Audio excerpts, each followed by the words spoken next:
Hi, this is Mike from Mike's Unboxing Reviews and How To, and today we're going to do another superhero feat of replacing the heater element in a fan oven.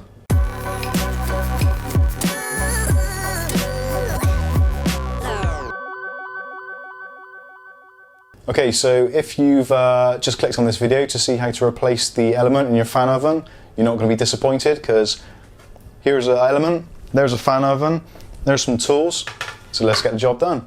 Now, first thing to do, safety first, is turn off the electricity supply. So find your isolating switch and turn it off.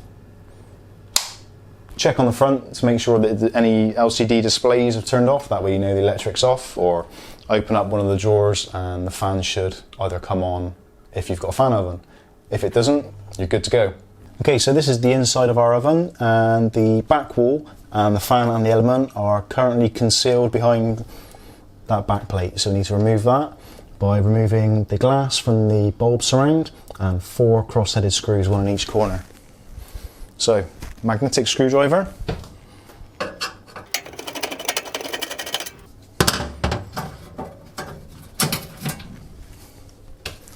And put the screws somewhere safe, ideally a magnetic tool tray.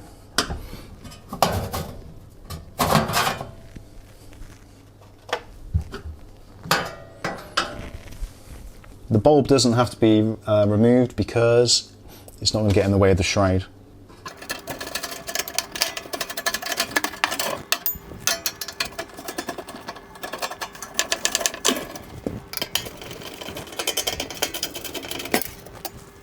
So that's all the screws removed. Now we can remove the shroud and put that to one side. So now the element is visible at the rear, and normally there are some retaining screws or brackets that hold it in place, so undo the screws.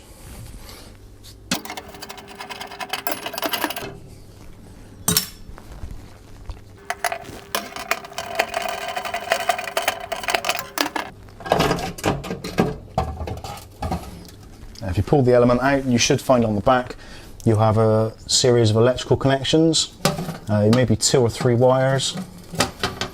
It could be 3 depending on your make of oven. So gently release the connections from the back of the element, taking care not to drop the wires down the back of the oven.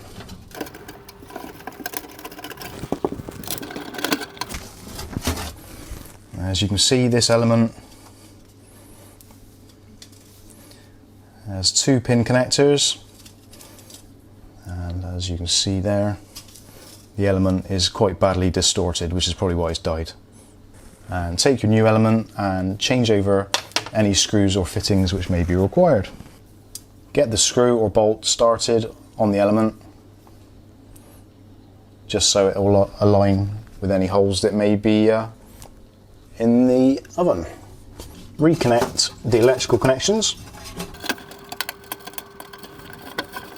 and make sure they're firmly attached. Get the element pushed into position, and then take your screwdriver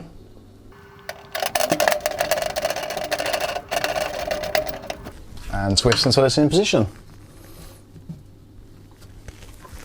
Now it's time to refit any brackets or retaining bolts or spacers which may be necessary.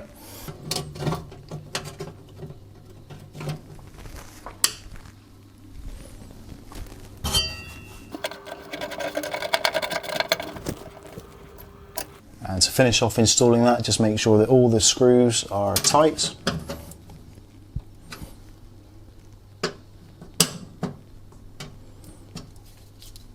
And then nothing's going to come loose.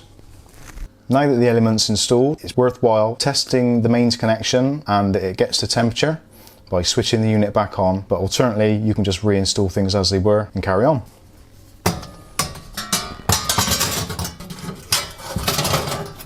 Put the back plate into position and reassemble.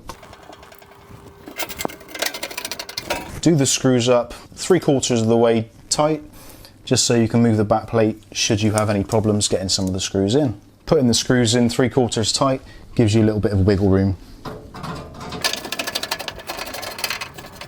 With your final screw in place, go around tightening the rest of the screws.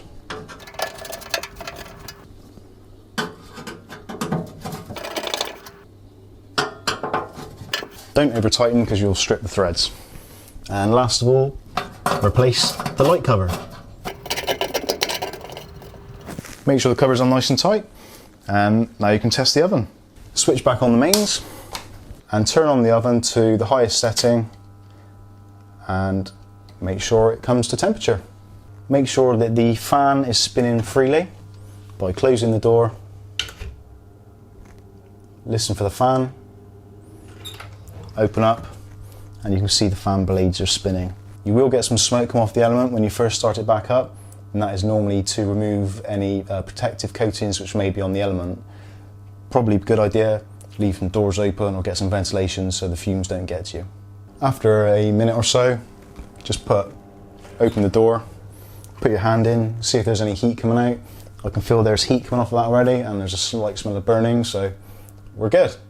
So now you've completed your heroic task in the kitchen, you can get rid of the old element, pack up your tools, and let everyone know what a good job you've done. If you've got any questions or any other comments you'd like to put for this video, please put them in the section below. But I've been Mike, this is Mike's Unboxing Reviews and How To, and today I've been a superhero. Thanks for watching.